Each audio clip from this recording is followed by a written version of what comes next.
Every day we wake up and we should be praying this prayer. Today, let your Spirit work through me. Today, let me die to the sin that are in my life. Every day we should be praying that prayer.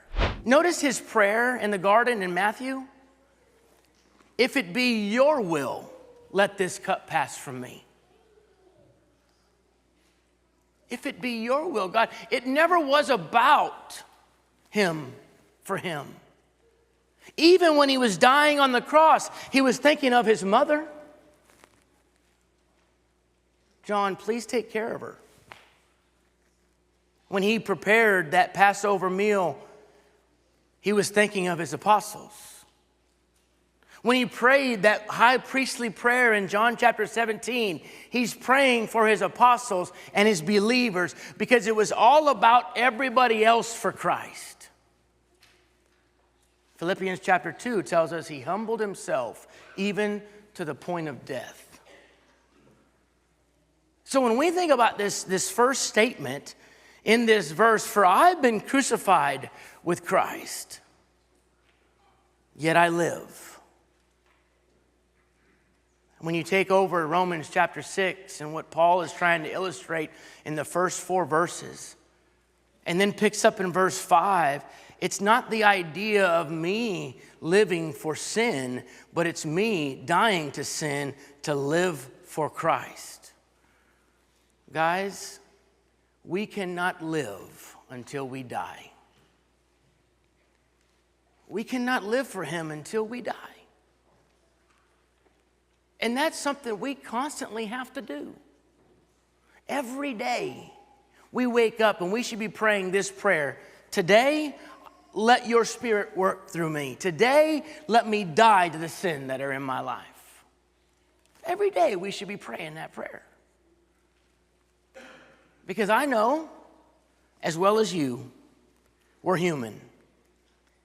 And maybe that day we decided to make Christ our King and we got in that watery grave of baptism and we came up out of that watery grave and like he says in Romans chapter 6 and verse 4, to walk in that newness of life. We were all about it. But the next day and the next day and the next day, there were times in our life that we become all about self. It's all about what I can get.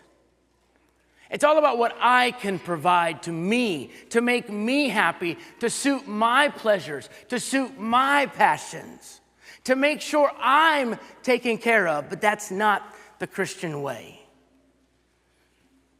The first step is that I must die. I must be crucified so I can live. And then he continues on in the very next sentence and tells us that no longer do I live for myself, but I live for him. This is an interesting concept because we may not understand what that means on surface levels.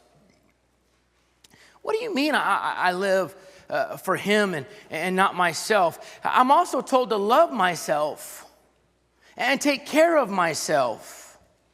But you're telling me I'm supposed to live for him? Yes, on both accounts. Because everything I do should look like him. Everything. Everything I do should look like him. Everything I say should point people to him.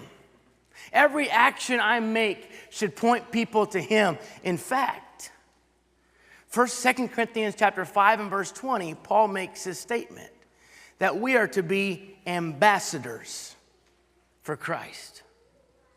And if I look at this idea that I'm no longer living for me, but living for him, essentially, I'm becoming an ambassador for Christ. I want people to look at me and see Christ. I want people to fall in love with Christ because of what I say and how I act and how I live my life. And we should, church, look different. We should look different. And I'm going to tell you something. I don't care if you wear the name Christian, because there's a lot of people in this world that wear the name Christian that aren't ambassadors for Christ. And I will tell you something else. That's the first thing that's going to turn people away from Christ, is when we say we are and we don't look like him. And that's scary. In fact, I'm thinking Satan today uses that against us. When we say, well, what did you do this weekend? Well, I went to church on Sunday, and now they see us doing something that doesn't look like Christ. I've been crucified with Christ. It's no longer me that I live for, but now every day I live for Him. I am an ambassador for Christ. And if you don't think people are watching, they are. In fact, I'm convinced that as soon as you say you are, they watch harder. I've always been afraid of the statement that Paul makes in 1 Corinthians chapter 11 and verse 1. When he says, therefore be imitators of me as I am of Christ.